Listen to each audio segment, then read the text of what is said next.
82வது பிறந்தநாள் பாரத் ரத்னா ராஜீவ் காந்தி அவர்களுடைய பிறந்தநாள்.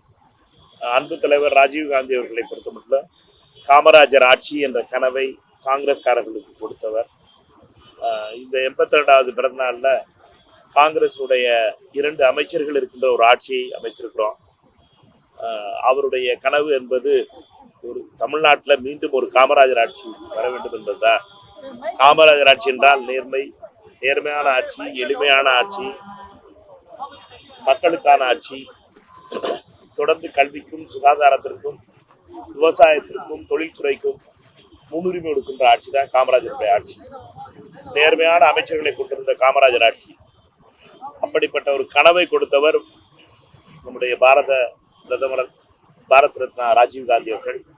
அவருடைய இந்த பிறந்த நாள்ல தமிழ்நாடு காங்கிரஸ் கட்சியின் சார்பாக அவரை நினைவு கூறுவதிலும், அவர் இந்த மண்ணில ரத்தம் சிந்தியவர், அதனால் இந்த மண் சிவந்தது அவருடைய ரத்தத்தால்.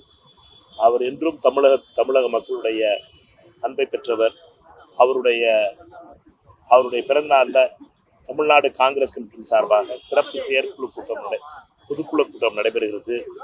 இதில் 1900 உறுப்பினர்களுக்கு அழைப்பு விடுக்கப்பட்டிருக்கிறது.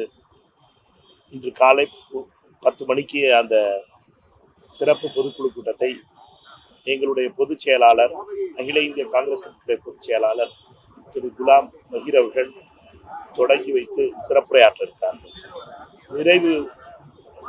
5 தீர்மானங்கள் நிறைவேற்றப்பட போகின்றன. ஒவ்வொரு தீர்மானத்தையும் தமிழ்நாடு காங்கிரஸ் கமிட்டியுடைய முன்னாள் தலைவர்கள் அன்றைக்குரிய அண்ணன் KV தங்கபால் அவர்களும், திரு திருநாவுக்கரசர் அவர்களும், திரு KS அழகிரி அவர்களும், செல்வ பரந்தகை அவர்களும் முன்னிறுத்தி அந்த தீர்மானத்தை விவாதத்துக்கு வைக்கப் போகிறோம். அதுக்கு முழு நாள் நடந்ததற்கு பின்னாலே 4 மணிக்கு அகில இந்திய காங்கிரஸ் கமிட்டியுடைய பொதுச் செயலாளர் திரு KC வேணுகோபால் அவர்கள் வந்து நிறைவுரை ஆற்ற இருக்கிறார். இதெல்லாம் இன்னைக்கு திரு ராஜீவ் காந்தி அவருடைய பிறந்த நாள்ல இதெல்லாம் இந்த சிறப்புகள் எல்லாம் செய்யப்பட போகிறது. ராஜீவ் காந்தி அவர்களை இந்த நினைவு கொள்வதிலே பெருமை அடைந்தது.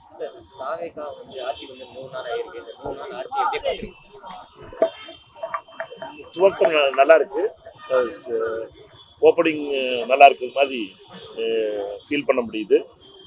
நம்மை பொறுத்த மட்டும் இந்த ஆட்சியில் ஒரு நேர்மையான லஞ்சமில்லாத ஒரு ஆட்சியை உருவாக்க வேண்டும் என்ற தமிழக முதலமைச்சருடைய அந்த முயற்சி பாராட்டுக்குரியது. அதே போலவே போதை முன்னிறுத்தி போதை இல்லாத தமிழ்நாடு உருவாக்க வேண்டும் என்ற அவருடைய அந்த கனவு மிக முக்கியமானது. என்னை பொறுத்த மட்டும் 3வதாக நாம் மகளிருடைய பாதுகாப்பு மிக மிக அவசியமானது. அந்த மகளிர் பாதுகாப்புக்காக சிங்கப்படையில் தொடங்கி அனைத்து திட்டங்களும் பாராட்டப்பட வேண்டும். CV சண்முகம் ஒரு கருத்து தெரிவிச்சிருக்காரு. பாஜக காங்கிரஸ் 2 பேருக்கு உடம்பில் போடுவது ஒரே ஜீன் தான், அதனால அவர்களுக்குள்ள வேறுபாடு கிடையாது, அவர்கள் ஒருபோதும் நீட்டை வந்து அனுமதிச்சே தீர்வாங்க, விலக்கு அளிக்க மாட்டாங்க அப்படிங்கிற CV சண்முகம் அண்ணனை பொறுத்த வரைக்கும் நான் ரொம்ப மரியாதை வச்சிருக்காரு. ஏன் இப்படி அவர் ஊருக்கார மாதிரி பேசுறாருன்னு தெரியல. கோட்சேவுக்கும் காந்தியும் ஒரே மாதிரியா இருக்கும், ஒரே ஜீனாவா இருக்கும். நாங்களும் காந்தி கட்சி, அதுவும் கோட்சே கட்சி, அது எப்படி ஒன்றா இருக்கும்? சண்முகம் அண்ணனுக்கு நான் சொல்ல விரும்புறதெல்லாம் வரலாறு கரெக்டாக படிங்க.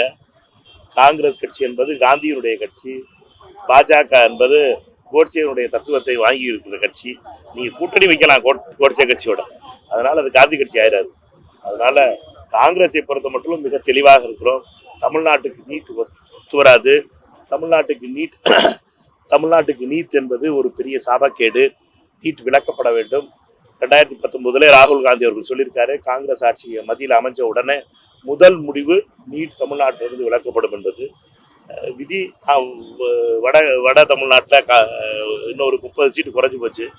இதில் 30 சீட்டு மட்டும் கிடைச்சிருந்துச்சுன்னா இந்நேரம் நம்ம பொறுத்த மட்டும் நீட் விலகி இருக்கோம். 2024 மிக விரைவில் 2029 ராகுல் காந்தி அவர்கள் பிரதமராகும் பொழுது நீட் விலக்கப்படும்.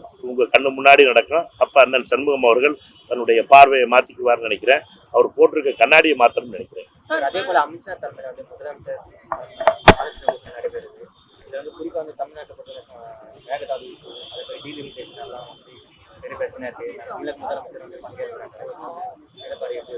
தமிழ்நாடு முதலமைச்சர் தமிழகத்தினுடைய சார்பாக இதில் கலந்து கொண்டு அவர் என்ன கருத்து எடுத்திருக்கிறார் நம்ம வெயிட் பண்ணி பார்க்கணும். எங்களை பொறுத்த மட்டும் மேகதாது அமைக்கப்படக்கூடாது, தமிழ்நாடு காங்கிரஸ் கமிட்டி மிக தெளிவாக இருக்கிறது. மேகதாதுவை அமைக்க விட மாட்டோம்.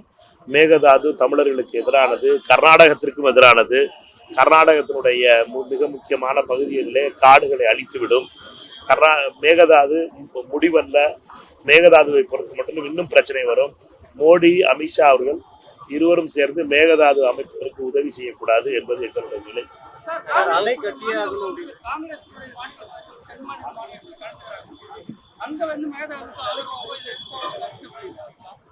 நாங்க ரொம்ப தெளிவா சொல்றோம், மேகதாது அமைக்கப்படக்கூடாது. கேட்டுக்கிறீங்க, டி.கே. சிவகுமார்ட்ட போய் சொல்லுங்க. டி.கே. சிவகுமார் வந்து எந்த ஆட்சி, எந்த தேசிய கட்சிகளை பொறுத்த மட்டும் மாநிலத்தினுடைய உரிமைகளை விட்டுக் கொடுக்காமல் அந்த மாநிலத்தினுடைய உரிமைகளை விட்டுக் கொடுக்க மாட்டோம். காங்கிரஸ் கட்சியை பொறுத்த மட்டும் நான் தமிழ்நாடு காங்கிரஸ் கட்சியுடைய தலைவர். என்னையை பொறுத்த மட்டும் மேகதாது வைக்கக்கூடாது என்பது என்னுடைய முடிவு.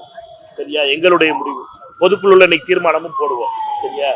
டி.கே. சிவகுமார் அவர்களை பொறுத்த மட்டும் கர்நாடகத்தினுடைய முதலமைச்சர். அவர் தமிழ்நாடு காங்கிரஸ் கிடையாதுல்ல, அவர் கர்நாடகாவுக்காக பேசுவார். முடிவு செய்ய வேண்டியது யாரு? மத்திய அரசு. மத்திய அரசு யார் கையில இருக்கு? மோடிஜி கையில இருக்கு. மத்திய அரசினுடைய அவர் கர்நாடகாவுக்காக பேசுறாரு. எப்படி திரு விஜய் அவர்கள் தமிழ்நாட்டுக்காக பேசுறாரோ அது மாதிரி டி.கே. சிவகுமார் அவர்கள் கர்நாடகாவுக்காக பேசுவார். நான் பேசுறது தமிழ்நாட்டுக்காக பேசுறேன். ஆனா தமிழ்நாட்டுல வந்து ஒரு வந்து மாநில தலைவர் சொல்றாரு, ஒரு செங்கல் கூட நடைபெற போறோம் அப்படின்னு சொல்றாரு. நீங்க வந்து கர்நாடகால வந்து டி.கே. கிள்ளி விடுறாங்க, தமிழகத்துல வந்து நீங்க வந்து குழந்தையை கிள்ளி விடல, தொட்டினை ஆட்டி விடல. நான் கேட்ட கேள்வி என்ன, அண்ணன் நண்பர் பண்ணிட்டு. ஆனா இது மேகதாதுல கர்நாடக அரசியல்வாதிகள் மேகதாது அமைக்கணுங்கிறாங்க. பாஜக அவருடைய எடியூரப்பாவும் சரி, காங்கிரஸினுடைய டி.கே. சிவகுமார் அவர்களும் சரி. இதை முடிவு செய்ய வேண்டியது யாரு? மோடிஜி தான் முடிவு செய்யணும். அன்புமணி அவர்கள் மோடிஜியோட கூட்டணியில இருக்காரு, என்டிஏல இருக்காரு. இருக்காரா இல்லையா? இருக்காருல்ல. இருக்காருன்னா அவர் மேகதாது அமைக்க கூடாது, நீங்க அமைச்சீங்கன்னா நாங்க வந்து டீலிமிட்டேஷன் உங்களுக்கு ஆதரவு தர மாட்டோம் அப்படின்னு சொல்ல திராணி இருக்கா, தைரியம் இருக்கா? இதுதான் நான் அன்புமணிகிட்ட கேட்கிறேன். கேட்டா பிட்டு பிள்ளை தொட்டி விசிலு அப்படின்னு இருக்காரு. எனக்கு புரியல. எனக்கு நம்ம வந்து நம்ம மெட்டர்னிட்டி டிபார்ட்மெண்ட்ல இல்ல, நம்ம பேசிக்கிட்டு இருக்கிறத பேசிக்கிட்டு இருக்கோம். சீரியஸான மேட்டர் பேசிக்கிட்டு இருக்கோம். மேகதாதுல அமைக்கிறதுக்கு 3 பேர் தான் இதுல இன்வால்வ்மெண்ட். ஒண்ணு கர்நாடகா முதலமைச்சர் வைக்கணும் சொல்றாரு, கட்டணுங்கிறாரு. தமிழ்நாடு முதலமைச்சர் கட்டக்கூடாதுங்கிறாரு. மத்திய அரசு அனுமதி கொடுக்கணும்.